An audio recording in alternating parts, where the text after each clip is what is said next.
जब कुछ भी नहीं था, न आकाश, न पृथ्वी, न प्रकाश, न अंधकार। जब समय ने भी चलना शुरू नहीं किया था, तब भी एक चेतना थी।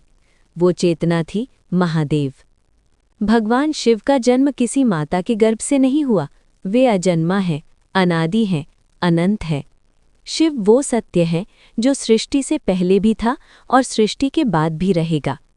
पुराणों में कहा गया है, एक समय देवताओं में ये प्रश्न उठा कि सृष्टि का वास्तविक आधार कौन है।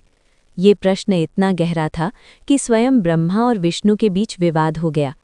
तभी अचानक उनके बीच असीम अग्नि का एक स्तंभ प्रकट हुआ। वो ना तो जल रहा था, ना बुझ रहा था। उसका ना कोई आरंभ दिखता था, ना कोई अंत। विष्णु जी ने कहा, मैं इसका अंत खोजूंगा। वे वराह का रूप लेकर पाताल की ओर बढ़ गए। ब्रह्मा जी ने कहा, मैं इसका आरंभ खोजूंगा। वे हंस बनकर आकाश की ओर उड़ चले। युग बीत गए, पर न विष्णु को अंत मिला, न ब्रह्मा को आरंभ। तभी उस अग्निस्तंभ से एक दिव्य स्वर गूंजा और उस प्रकाश से महादेव प्रकट हुए।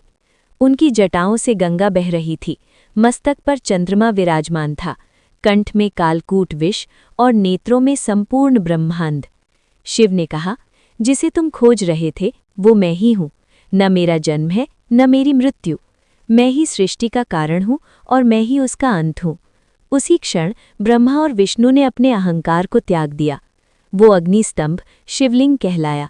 इसीलिए शिवलिंग केवल प्रतीक नहीं, वो स्वयं महादेव का निराकार स्वरूप है। पर यह कथा यहीं समाप्त नहीं होती। शिव ध्यान में लीन रहते थे। वे संसार से विरक्त थे।